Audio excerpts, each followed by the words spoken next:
June, the month where I had plans to participate in a lot of readathons, plans that I failed spectacularly, but I did finish reading 11 books, which all in all does not make it too bad a reading month for me. To be talking to you, Belladonna. Should have taken a break, not an Oxford comma. Take what I want when I wanna. Hello everybody. And I want you. So like I said, I ended up reading 11 books all throughout the month of June. I think I read like about 6. Was it 6? Yeah, I think 6 audio books and then 5 physical books, which is not bad at all. I actually did have a great reading month when I think about it. Sure, I was not able to read as many books as I wanted or complete as many challenges as I wanted to with my biblio games, but we can't win them all. So anyway, the very first book I read this month was A Princess in Theory by Alyssa Cole, which was the first book in a Reluctant Royal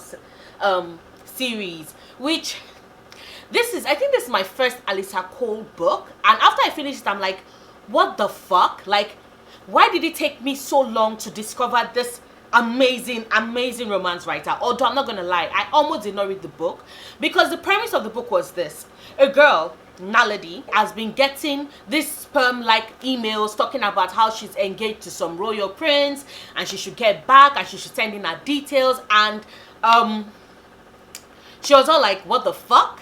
This is clearly a scam. Turns out it was not a scam and it was actually the real deal. But I almost didn't read it because of that, because once again we had started this narrative of, you know, the Nigerian scam artist, which it's funny a lot of times when you sit in books and you laugh, ha ha ha, except if you're Nigerian and you realize the fact that, one, that is a very, very damaging and painful stereotype. Not all Nigerians are scam artists. Not all Nigerians are out to take your money. I find it very disrespectful when I see it in a lot of books, especially because it has become so common and a lot of people don't notice this. Like, we cry out against, you know, books where Muslim characters are made to be painted out like in this thorough brush that they are all extremists. We kick back against stories that we want to paint black people as, you know, being gangsters, and we'll kick back against stories that want to portray Latinx people as being, I don't know, drug dealers or stuff. But when it comes to Nigeria, everybody just laughs and they consider it very funny. And it's not funny. It's not funny because, for example, with PayPal, like, my money is good enough for PayPal to take my money, but the fact that I'm Nigerian means that even if I do work for somebody and they are paying me, and not even if, because I do work, like, I am a content provider, I write, and every time I have to be paid. I can't be paid via PayPal because my money is good enough for them to take, but I'm not good enough for them to pay me because I'm Nigerian. So, like, that has become that. You can't launch a Kickstarter in Nigeria because, you know, Nigerians were all scam artists. So every time that comes up in a narrative, I get really, really pissed and, like, really, really pissed off. So when this book first came across my way and I saw that, I was rolling my eyes because I was like, bet that they say it's like Nigerians, and sure enough it came out. I'm like, ha ha ha, yes, scam. But what, it redeemed itself for me because, one, it was not a Nigerian scam. This was real. Although, not gonna lie, that part really did still piss me off because the fact that was even a thought, like, I know it has become expected, but it has become a stereotype, and it's actually a damaging stereotype for those that do not know. So I was already planning on not reading it, but I just, like, you know, I have friends that love this series. I have friends that really, really love Alyssa Cole's books, and you know me, I find it very hard to DNF. I don't even think there's actually any book I've ever DNF'd in my life. So I decided to, you know, continue reading it, and I gotta say, I fell in love with this world. I fell in love with these characters. Naledi Smith is so fucking brilliant. She's a black girl in STEM who also works in the service industry and has to, you know, juggle what it means not to have enough, and at the same time to always have your intelligence questioned because you're black, and always have, like, any form of, every time you attempt to push back or to stand up for your right, for you to always worry about that, you know, it hanging over your head, that they're going to look at you like an irrational black woman, that you're once again, you know, portraying your race in this negative light. And it's just, I love Naledi. I loved seeing this strong, confident woman who learned to stand her ground, who fell in love, who found her voice in a way. And it's just, She's a nerd, she's a geek for science, and one of my very good friends is in the sciences, and she loves science so much. Like when she's speaking anything scientific, I don't have a scientific bone in my body, but when she's speaking science and you can see this look, this expression of joy that comes to her eyes, like I just saw it absolutely replicated in Naledi, and I lost my shit. I loved her. I loved how strong and capable and vulnerable she was, and I loved how she did not take any shit. Which brings me to the Prince Tabiso, who, it's all like a fairy tale. Like they had had this betrothal ceremony when they were kids, and Thabiso and her family took her away, and Thabiso has been looking for his long lost princess and is convinced that it's Naledi, and of course he's charming, is dapper, is cute, is funny, is also a prince, and he's also arrogant, and he has to learn what it means to live in a world where one, you're judged based on the color of your skin. And it's so funny because watching him have those interactions as a black man, as a black rich man who had to pretend for a while that he was not rich, that he was not royalty, having him experience firsthand what other black people in America did, and it's dawning on him, that realization, and then the occasional flashes of his arrogance coming through, because I found it interesting because in a way he also spoke to something that I noticed not a lot of books cover, the fact that I recognize my privilege in that I am black, yes, but I'm also African, and I grew up in a predominantly black country and society, and being seen as other or less, really came into play for me. Sure, I'd had those experiences on movies, because a lot of the movies and films and books I was consuming as a child were, exported from other countries, and so I was seeing white, I was reading white, but of course around me I saw black, I saw a community, and I didn't really start experiencing overt racism until I started interacting with people online, until I started traveling out of the country, and that was when I started dealing with that. But I just love the fact that this story also did delve into that, told the perspective of an African who was coming from a place where black is all around you, to a society that will put you down because of the color of your race, which is something his wealth had protected him from, up to the point when he had to pretend to be poor. Like, I loved seeing that in the book. I also love the fact that this book had a lot of groveling, because you see, Thabiso pretended to be poor, and then his dumbass, even though his personal right-hand woman Likotsi was warning him that he should stop this charade and say the truth. But you know what? He kept putting it up, and when it blew up in his face, the amount of groveling, like,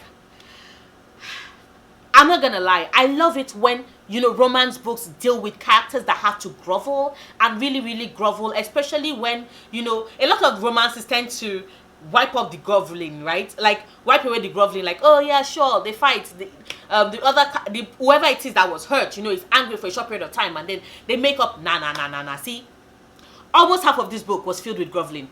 It made my heart so happy. So yes, I enjoyed it. I enjoyed seeing this world. I enjoyed seeing these characters, and the fact that I knew that it was in a series made me so happy, because then I knew that there were other books in the series to look forward to. But yes, I gave this a 5 solid stars, and I listened to it on audio. I intend to have the physical copy of the entire series, in fact of every single book that Lisa Cole writes, because that woman owns my shit. She owns my ass, she owns my shit, she owns my entire spleen. Now, which leads me to the second book in the series, and that is A Duke by Default. And what can I say? This book was Portia's book. Like, Portia Hobbs in the first book was your not so good friend. Like, you knew she had her heart in a good place, but she kept making terrible choices and decisions, and sometimes she always lashed out at Naledi in a way that just pissed me off, and I'm like, you are a horrible friend, Portia, a horrible friend. What the fuck does Naledi see in you? And then this book arrived, and you could see it in all its brilliant glory, what Naledi sees in her, because Portia Hobbs is my queen, and she deserves the world, and she deserves happiness. And I'm just pissed because I love Interest Tavish was a piece of shit.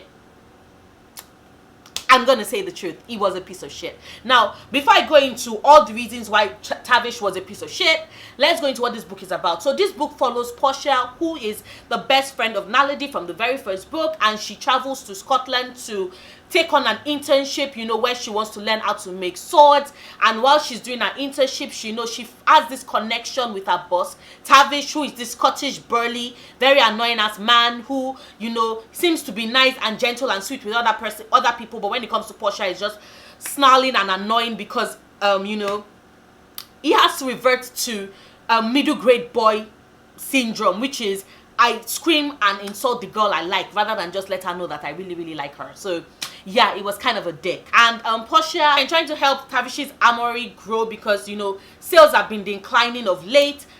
She stumbles on the fact that Tavish apparently is the son of a duke, or rather the only heir to a dukedom, and now she puts in her skills in order to help him, like, to work him into society. Now, the thing about Portia is that, one, she has so many interests, right? But she's so good at what she does. But she moves from things to things. And I love the fact that, you know, the book slowly does bring up her ADHD and talking about how she, you know, how she manages it, the tips and tricks, because her sister, who, I'm going to get to her sister in a bit because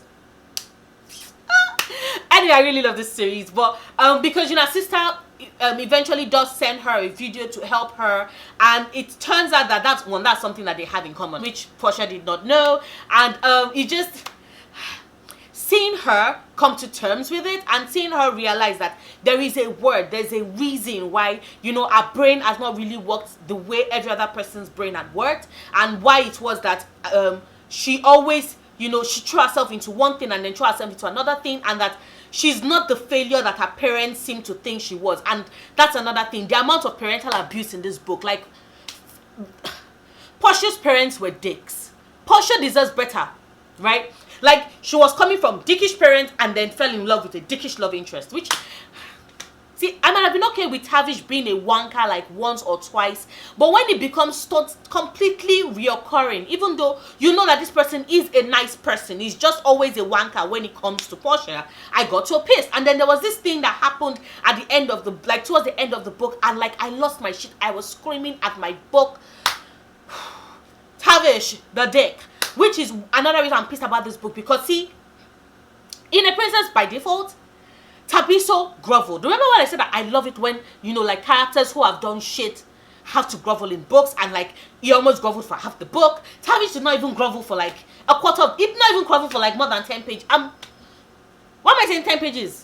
After that shit happened at the end, he did not even grovel for more than like 2 pages. I'm so offended. Like, I needed more groveling. I did not get it. And if there was any character that should have groveled, it should have been Tavish, because I repeat, he was a fucking dickbag. Breathe, Noria, breathe. But I still gave it 5 stars because my girl Portia is bae.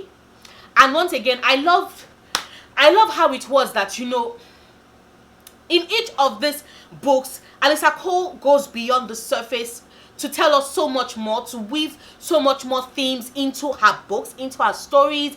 And I'm just like, anybody that comes to me and tells me that romance novels have no depth, like, sure, you know, sometimes you read them just because you want to get the sexy times, but every time people tell me that, oh, romance novels have no depth, I'm like, I've read a lot of cool ass romance novels. I've learned a lot of life lessons from romance novels, and like this book, the way it speaks about, of course, like I said, the way it speaks about ADHD, about mental health, about, you know, immigration policies, what it means to be a mixed race child, all these things, and the way it brings all these stories together, and even what it speaks about parental abuse, like, the way it brings all these stories together, like, I'm in awe and I'm in love. My only problem with this is the fact that the villain, in the way the villain story panned out, like, I thought it was unnecessary, and I felt that if it was that Lisa was going to put it in, she should have fleshed it out some more. It was too rushed, it was too short. The asshole did not get his comeuppance, and that is another thing that I am pissed about. Like, there was no groveling, and the villain did not get his comeuppance, like, at least on page, which pisses me the fuck off. Like,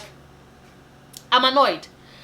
I'm so pissed. But it's also something that happened in Princess in Theory, so I don't know why I'm surprised at this point, but yes, but I did enjoy it and I gave it 5 stars. And then I read the novella, one of the first novellas, because there are 2 novellas, right? There are 3 novels and 2 novellas. So yeah, I read all 5 books in the Reluctant Royal series. Like, have you met me? You know, when I am really into a series, I can't stop reading it. I have to like read everything, you know, together.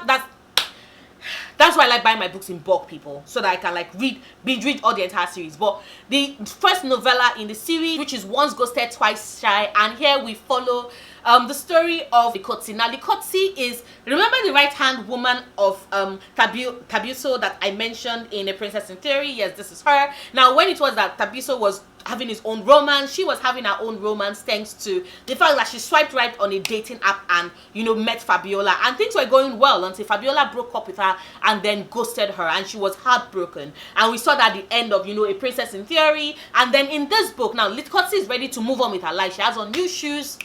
It's a thing in the book. She has on new shoes. She's like, nah, you know, she's moving forward. She's getting over this shit. She's, you know, going to mend a broken heart. And then who walks in but Fabiola's gorgeous self? Because, you know, the universe was like, you can't get away from this, babe. Like, this is the love of your life. You have to make it work. And of course, she's rightfully pissed. Fabiola wants to, you know, make it up to her because they've both missed each other so much. And the funny thing about it is that Likotsi has been in New York for like months. I never ran into Fabiola, and the moment when she was like she's going to try and get over the love she feels, boom, who walks into her path but Fabiola? Like, it's destined, it's fate, you know these things. But it was short, it was sweet. I love Likotsi from the very first set of books, so I was really looking forward to her story. She's dapper, she's charming, she's very confident, has a very strong will, very strong voice, but also very vulnerable. And seeing that depicted on page, seeing her fall in love, seeing her get her heart broken, and then seeing them try to mend it together again was so beautiful, so beautiful. As always, Alyssa Cole still worked in, you know, stories about, like, you know, immigration policies in the US, and, you know, the toll it takes on family and what it means for you to be a foster parent, especially at the point when you're not expecting it. Like, it's mind-blowing. I love it. I love this book. I love the series. I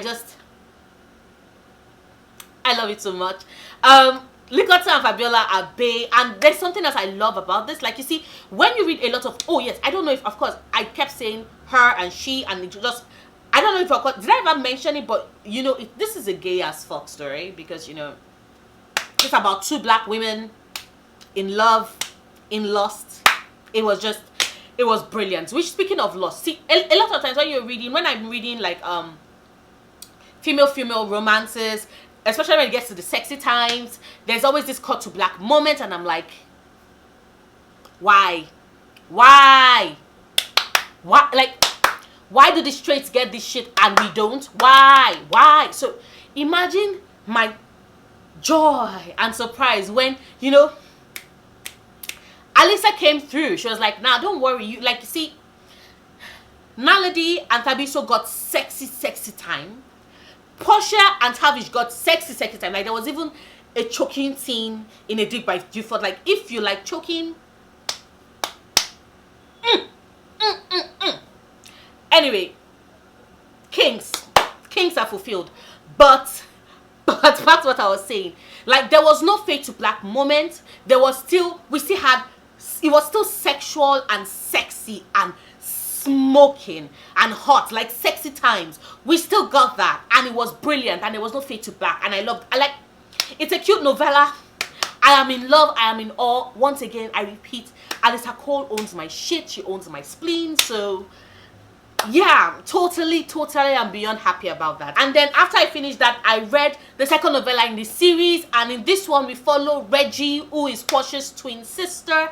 Now see, like I said, their parents can be very shitty all their lives, right? They've always done this thing where they pitted Portia against Reggie, and Portia was always getting the short end of the stick because, you know, they were like, she was not successful enough, she was not as smart, she was not as focused. Unlike Reggie, she does not know what she's doing with her life, she keeps fitting for this thing to that thing. You know, the way in which parents can find your weak spot and just like make it hurt, especially when they are loving but they are also abusive. Yes, that was what we saw with Portia. And then we see things from Reggie's perspective, and it turns out that the abuse that Reggie also faces is also of a different type. But at the same time, Reggie has always looked out and always wanted to speak up for her sister, and we got to see this, and like, it's just okay, I'm getting ahead of myself. In this book, we follow Reggie.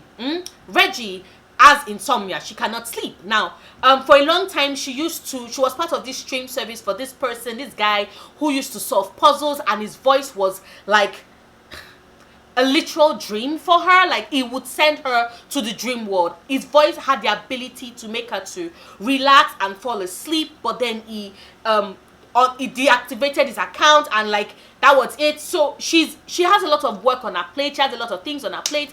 Her business, her website for all things geek, for all things like Black Girl Geek and Black Girl Magic, which I'm going to get back to in a moment. But like, it's taking off. She's getting very busy and she needs to sleep, but she cannot sleep. And so what does she do? She turns to her sister Portia. Now Portia has always had this amazing ability to find anybody. Like, you just give her a name and like a little bit of description and she will track this person down. So Portia gives her this guy's number. The guy, of course, is Gustav Nguyen.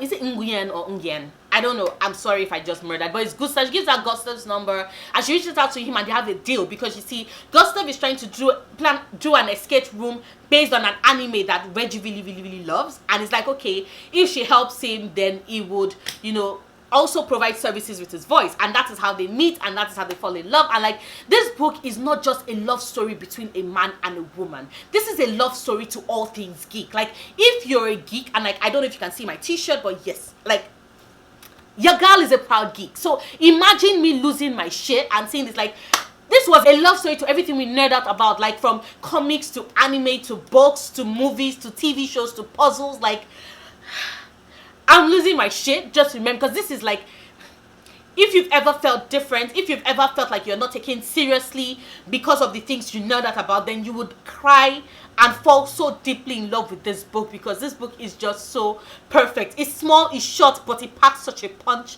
And once again, of course, Alisa Cole keeps giving us representation. Reggie is in a wheelchair, and it still has to do with all the little ways in which ableism is such a prevalent part of our society, and we do not see it. But Reggie is this kick-ass girl who would not let anybody treat her less than because she's in a wheelchair, and who would also create a world of comfort for herself, and who also recognizes the fact that she is comfortable and wealthy, and that's the reason why she can create this world for herself. And it would make you like, I don't know, like, I wish I could spend hours gushing about this, because it is so goddamn good. It is so fucking brilliant and amazing. And Gustav is also autistic. Like, I love this book. I'm in love with it. I'm in love with this entire series. Like, Alisa Cole she owns my shit with this entire series. So yeah, as expected, I also gave this a 5. I do not know if I mentioned it, but I also gave, once ghosted, twice shy, also a 5-star. So Can't Stop Love, also a 5-star. And like, if I could give it like extra stars for it was chock full of all these things I nerd and geek out about, and I'm just seeing it, I was just losing my shit. Like, I'm happy. And then finally, my favorite book in the entire series. And when I say my favorite book in the entire series, I mean my favorite book in the entire series, because it is the story that stars my 2 favorite characters. Which is funny, because I know I've basically said that all these characters are my favorite, but not gonna lie, Naya and Yohan, they own a special place in my heart, and that is a Prince on Paper. I have a softness, a weakness for misunderstood men, especially the ones that have such this heart of gold, who would sacrifice their entire being to protect those they love, and who do not care the smears it brings on their reputation, and the fact that people keep misinterpreting who they are, because concern and protecting those they love is of the utmost paramount in their minds. And that is what we get with Yohan, my precious boy, my precious not really prince who loves fairy tales, oh my god, and who is so soft and so sensitive and so kind and so sexy and so hot, and like Yohan is bae, I tell you, bae. And then you have Naya, who up until that point has lived a life all caged up, who has been kept separate from people due to the twisted lies and love and affection and abuse of a father.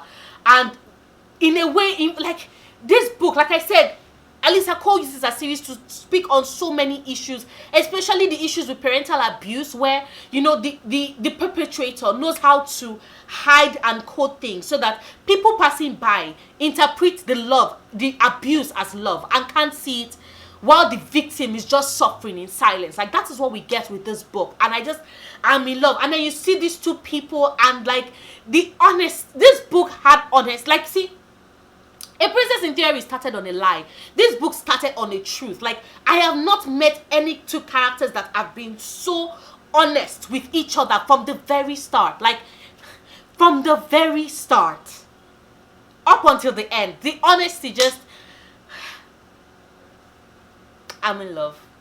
I'm in love. I even love the way in which... See, a lot of books when we talk about parental abuse tend to gloss over the abuse after, and Alyssa Cole did not, especially with Naya's case. Like, you had Naya taking charge, and I was in awe. I think it's also because of the fact that I have a weakness for trickster gods in mythology. Yes, like, I kid you not, from Eshu to Loki to Hermes. Like, I have this weakness for trickster gods, so... And that is what we got with this book. We got a trickster god who took the form / shape of a prince with sad eyes and a humanitarian heart, who is the best friend any girl could hope for, and who could still also at the same time make her toes curl.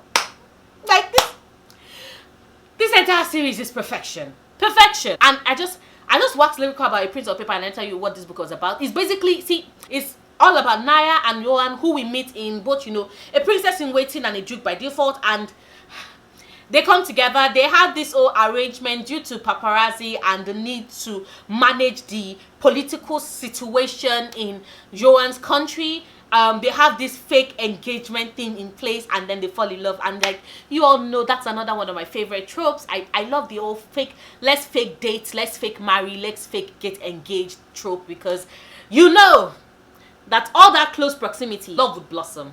And it's even more amazing when it is that the love that is blossoming is between your two favorite people in the entire series. And also the covers, like, this entire series has so many stunning covers. I am in love. Once again, I can't wait to have them all on my shelves, because like, I need them. And I also have my suspicions about who the next character story would be, and I am so looking forward to that, because I'm looking forward to that. I really am. I also think that it would be a perfect foil/counter for this slight bit of Not Like Other Girls that we experienced just a tiny little bit in A Princess in Theory. Just a tiny little bit. It wasn't that bad, but I spotted it a bit. But I've gotten to the last book so far, and you meet somebody and you're like, oh my god, I can't wait for the next book. I want the next book in the series. And I listened to this all on audio.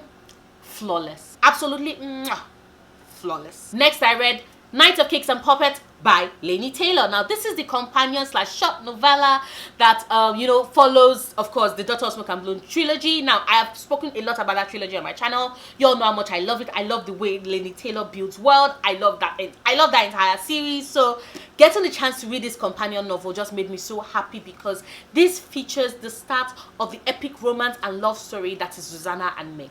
Like, we know in book 1 that Kara was like, go after your man, Susanna, go after your man. And this book shows us just how Susanna does just that. And I just...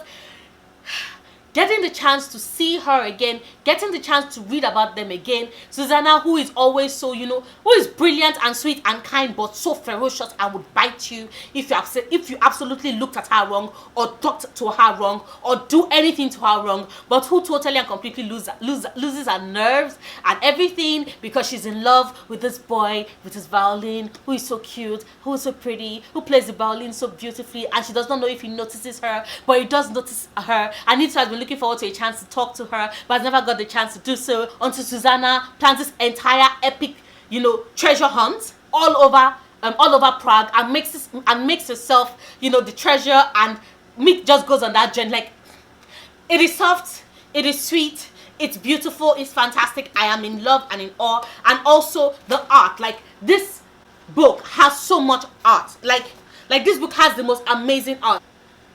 The most amazing art, like stunning. Like, look at her.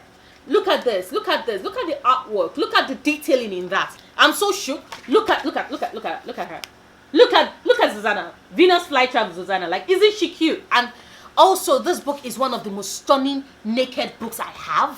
Like, see this book. See this book. Look, like, this is it naked. Isn't this pretty? I love this book. It's sweet. It's amazing. It was totally and completely worth the read. I gave it 4 stars. Like, I would have given it 5 stars, but you know, it's too short. I wanted more. That's the only reason why I didn't get 5 stars. I wanted more. I wanted it to be slightly bigger, and it was so small. And I was like, no. That was me when I finished it. And I can't wait to, you know, we read Daughter of Smoke and Bone again so that I can like read it again. Like, I love this book. I love that entire series. Can you tell? Can you tell? Now, after Night of Cakes and Puppets, I read my very first Sophie Kinsella book, and that is I've Got Your Number. Now, see, this is my first Sophie Kinsella book, which is funny because I say my first, even though I've actually read Confessions of a Shopaholic, but I read it so long ago, and I remember wondering like, what the fuck? And I was not really in the right head space for it, because I cannot remember anything that happened in that book. I know I skimmed it a lot, and I was like, nah, not really my thing. So I read it, but I promptly forgot about it. So technically, I Got Your Number could be my second, but it's the first Sophie Kinsella book that I actually really read and still remember and enjoy. I'll probably go back and check out Confessions of a Shopaholic at another time. But what can I say? One, this book was funny and quirky, and I'm not gonna lie, it was annoying as fuck at the beginning, because Poppy, her voice took a lot to get used to. And I don't know if it is that maybe I would have preferred this book as a physical copy because I listened to it on audio, but I think at the same time that audio helped me read it faster and better. But at the very first start, her voice was so annoying, and then by the time we got to the middle of the book, I've forgotten all about that. I was totally and completely engrossed in the story. This book made me laugh my fucking head off. Like, I was fucking laughing in the middle of the street, in the middle of the road. As I was waiting to take the bus, I was laughing. I was on my way to work, I was laughing. As I was walking, like during lunch break when I was eating and everybody else was being all quiet and shit, I was laughing at the cafeteria. Like, I just could not help it. This book was hilarious. And now, what is this book about? We follow Poppy. She's happy to be engaged. She met Magnus through work, and you know, eventually a couple of months later he proposed, and she's so happy. But she's also very terrified because, you see, her soon-to-be in-laws are really, really smart and make Poppy feel really, really stupid. So yeah, from the very first moment, we realized that she does have a bit of a self-esteem issue problem. And then during her bachelorette party, she sort of kind of loses the family heirloom / engagement ring that Magnus gave her, and she's panicking. And while she was even still looking and panicking and looking for it, her phone gets stolen. Yes, let's just say Poppy Wyatt was not having the very best day. And so she looks around, she panics, she sees a phone that someone had tossed in the garbage bin and picks it up and claims it under the rules of finders keepers. I know. How old is she again? Trust me. Poppy is not a teenager. She's just not... She's adorable. What can we say? She's quirky, she's adorable. So she takes the phone, but apparently the phone is the official phone of Sam Roxton, whose assistant had just quit and had tossed away the official phone. So what ensues is this entire hilarity that is Poppy begging Sam to let her use the phone for a period of time, because all the people that are helping her look for a missing engagement ring, she's giving them that phone number, you know, and she needs them to be able to reach her so that she can find that ring in time before Magnus and his family find out that she lost it. I know, it's complicated. It's a crazy, stupid story, and I enjoyed it. I gave it 3 stars. I love Poppy. She's quirky, she's lovable, she's very nice, she's very kind. She's also very, very naive, and she makes some decisions. I'm like, how old are you, girl? How old are you? You cannot be a full-grown woman. How old are you, child? Tell me. And then there's Sam, who balances her out, and also not, I wouldn't say it helps her gain her self-esteem, but it basically does open her eyes to the worth to to the words she brings, to how amazing she is, and how she should not let anybody, you know, take her for a ride. He also does teach her the rules she needs to handle confrontations, because she's very non-confrontational, while Sam is confrontational by the virtue of the kind of work he does. It's cute, it's quirky. Magnus was annoying. I don't want to spoil it, but there's this reveal about Magnus's mother and puppy that we get at the end, like that. I love that. I really love that. So yes, I gave it a 3 stars. It was nothing really special, but it was fun, summary, sweet kind of read that you quickly finish and like you move on to something. So yeah. And then the next book I read, City of Brass by S.A. Chakraborty. Now, this cover is just so stunning. I had to get the UK cover because it's gorgeous. Look at it. Now, I'm not gonna lie, this book took me a while to finish. Like, I started it it took me 2 months. I started it like 2 months. I think I started it in April. Yeah, I think I started it the first or second day in April, and I didn't finish it until June, which is insane because, so a lot of times when people marketed this book for me, this book was marketed as, 1, it was a Muslim book, and 2, it was a book that took place in Egypt, and I was really looking forward to that because there are so many books. There are not that many books, or not enough books, that take place in Egypt, you know, and I love Egyptian mythology, and I heard that there were a lot of mythology in this. I was really looking forward to reading it. This book does not take place in Egypt. In fact, we leave Egypt at by page 45 to 50. So false marketing, anybody? Just putting it out there, just saying. What's the book about? This book is about a girl, Nari. She's technically what I would like to call a con artist and an ambitious / a businesswoman, you know. So she knows how to take advantage of the situation, and she knows how to con people out of their money. And she's basically, part of her con has always been her pretending that she can cast out evil spirits. Now, see, when I was reading that book, I was like, girl, this shit is gonna come and bite you in the ass. Because if there's anything I have learned from watching a shit ton of horror movies, is that eventually you will come across a real spirit and your ass will be a fraud and there will be nothing you can do about it. And that was technically what happened with Nari. So she accidentally summoned the wrong spirit. Luckily for her, the right spirit shows up and saves her, but it's the right spirit who is apparently very biased towards people with human blood, and Nari does have human blood, so yay for that. Yeah, I know a lot of people loved Dara. I considered him a dick. You know, I considered him a dick. But anyway, she has to escape with Dara, who is basically taking her to the city of Brass, Devabad, where, you know, she will meet other devas, and with the hope that they will be able to protect her and she'll be able to understand or find out more about her history and her powers. And by the time they get there, though, there's a whole new set of dangers awaiting them, because this book is chock full of political machinations and courtly intrigue, which I hope, you know, someone had actually marketed that to me as, because I love book with political machinations and courtly intrigue. Like, that's one of the reasons why I really loved A Song of Ice and Fire. I just love court politics. Like, I love reading about that shit. So when I discovered, like, later parts in the book, when that really kicked in, that was when I actually could not put this book down. So yeah. Also, she's thick. She's a thick book. She's a thick ass book. But anyway, I'm losing my train of thought. My thoughts on City of Brass. I gave this a 3.5 stars. I rounded it up to 4 stars. I felt that the world building was lush and beautiful, but it was kind of lacking. I found it kind of was kind of like my problem with Susan Dennard's Truth Witch, which was the first book in our Witchland series, in that, you know, just randomly throwing aside names and name dropping stuff does not world building make. The minute it is that you lose your audience, your readers, and they have to step out away from the book and like, what the fuck is happening? You're not successfully pulling it off.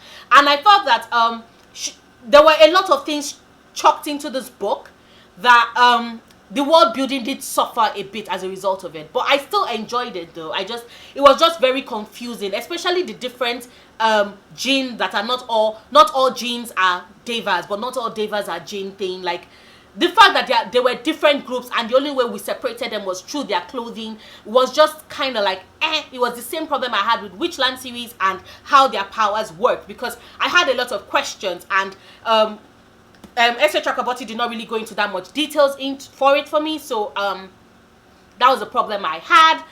Also the fact that, you know, this book was touted as being, you know, own voices. It is own voices because S.A. Chakraborty is Muslim, and one of our main characters, Ali, is Muslim. But the way in which Ali is treated in the book, because of his Muslim beliefs, were kind of like, But I'm not really going to go into much details about that. I can't really form a full-on opinion of that because I'm not Muslim, so I will leave that to other Muslim reviewers to run their comments on.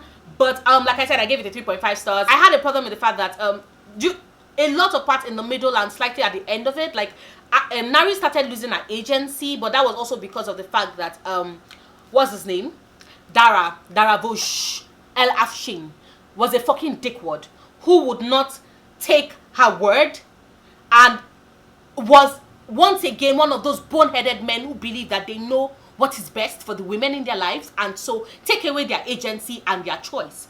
And it just pissed me the fuck off, and I'm like, this guy's a dick. This is who you all are fanning over. This is your fave. Dara is your fave. The one that kept taking away her choice. The one that kept saying, oh, I'm doing this for you. The one that 1 minute was always looking like, oh, he was the one that was always sounding like, oh, human blood contaminates her, and then like was basically playing her like a yo-yo. I'm not gonna love you, I am dying, I am this, but you cannot love somebody else, you cannot marry somebody else. I'm going to choose the right husband. Who the fuck are you, Dara? You're a father. Those were my thoughts when I was reading this book. So yeah, but I lovely. But the last 100 pages of this book, whew, god damn, like I have questions, I have opinions. I cannot wait to start Kingdom of Copper next month so that I can, follow on this story, and then I will just join everybody else in keeping their toes and fingers crossed for when Empire of Gold comes out next year, which is a long ass time. But it's better than if my ass had legitimately, started reading it the same time everybody else. Like, imagine if I was just reading City of Brass when everybody else was reading it. Like, do you know how many years ago that was? Fuck, hell no. Next book I read, Harry Potter and the Prisoner of Azkaban by J.K. Rowling. Yes, I know. I don't know if I mentioned it, but I am doing I'm certain you'll have noticed from all my wrap-ups, but I am doing a reread of Harry Potter. It's been a while since I've read it last because it's been a while since I had physical copies. So, yes. And I'm in love. I'm in awe once again. This story would always hold a special part in my heart, especially this book, because I'm not sure, it's either between this or Order of the Phoenix, but I'm not sure which one of them is my favorite. I think it's Prisoner of Azkaban, because this is when we first get introduced to one. When I was a kid, I was convinced I wanted him to be my uncle, Sirius Black. As an adult, I want him to be my daddy, Sirius Black. So, yes, Sirius Black. This is when we first get introduced to Sirius Black, and I remember reading it again, and I'm like, oh my god, he's so cool. Like, wow, oh my. I love Sirius. And, this book also confirmed what I knew. Like, this was the last... Okay, before I even go into that, what is Prisoner of Azkaban about? We follow Harry. Am I seriously about to give you a synopsis of what... Like, if you've not read Harry Potter, read it. If you've read Harry Potter, you know what Prisoner of Azkaban is about.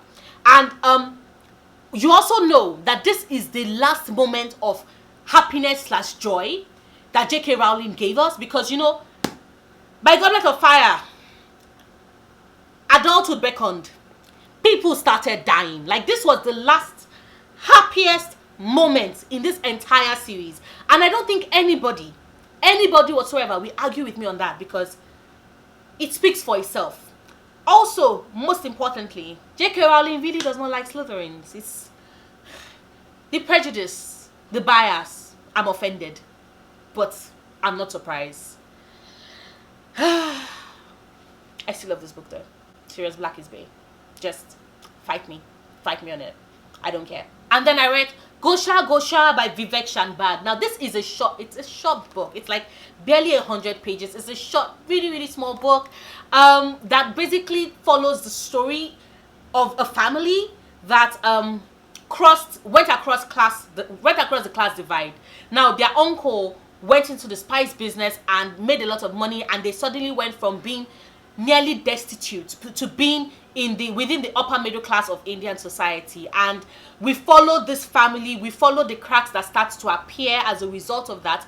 We follow this story, and we also ask ourselves this question: is it true that money can actually change people, or is it the fact that people are already as they are and money just simply emphasizes this part of their character that all the while they did not have access to, or they could not show in its all its brilliance because they did not have enough money. Because yes, in case you guess, that is totally where I stand. I don't think money changes people. I think that people already give you an idea of who it is that they are, and when they come into money, it just further, you know, makes it bigger. It emphasizes this character trait, and that is what we get in the story. I love the fact that this story also, you know, tackled classism, how it operates in India. Also, you know, does a commentary on the 9 to 5, the fact that in itself you can be loyal and hardworking, but there's no job security in that. But at the same time, there's the question of, is it honorable work?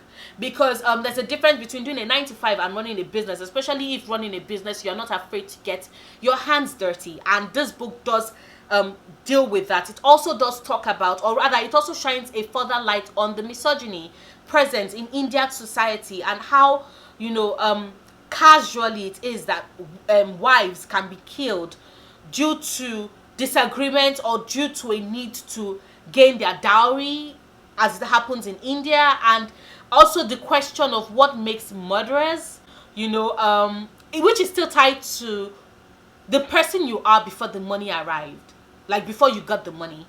Who are you before the money came? Does the money inherently change you? And also it just, all these things, it packs all this punch, and also talks about, you know, what it means to never have to work again, you know, and is there dignity in still working even though you know that you don't need to work to get paid, you know, especially for families where there's a lot of wealth and one person is doing all the work and you can just sit down and enjoy the money. Do you do honorable work? Are you someone to be respected in that situation? And also, it also ends on this mystery that just fills me with misgivings, because I'm not going to spoil the book for you. I want you to read it if you're interested. Like I said, it's pretty short, it's very small, but I enjoyed it. I just had a lot of opinion / thoughts on it. The writing, which is funny because it just got to me that I never actually did talk about any of the writing. The writing in City of Brass, very descriptive, very lush, very beautiful. Of course, Knights of Cakes and Puppets, we already know how Laini Taylor's writing is. You know, she paints vivid worlds and imagery in your heads with her words and knows how to twist them to spin a very gorgeous, lovely tale, and you lose yourself in it. Alyssa Cole was simple, straight to the point, but still nonetheless very powerful, very hot, very sexy. And Sophie Kinsella's writing is also pretty straightforward, very simple as well, but has that slightly childish tint to it, especially with Poppy. But it's cool because, you know, it kind of shows us this huge turnaround that Poppy does when she slowly comes into her own. And the same thing with the writing in this is very simple but not less poignant, and also raises so many questions, and it's done so well that it's very atmospheric.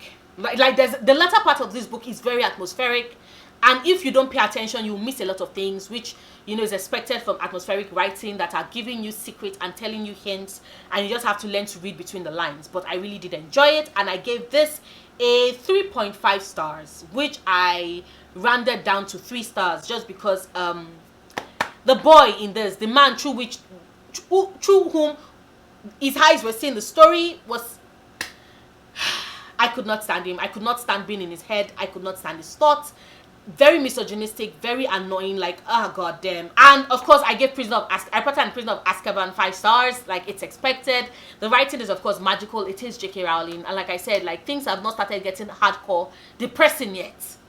That is Goblet of Fire, which I'm going to be reading this month, so I'm preparing myself with the tissues. And then the last book I read in June, The Gilded Wolves by Roshani Chokshi. Now, this book was pushed forward as being, you know, kind of like 6 of Crows, you know, and all of that. And I just want to say, this book is no 6 of Crows.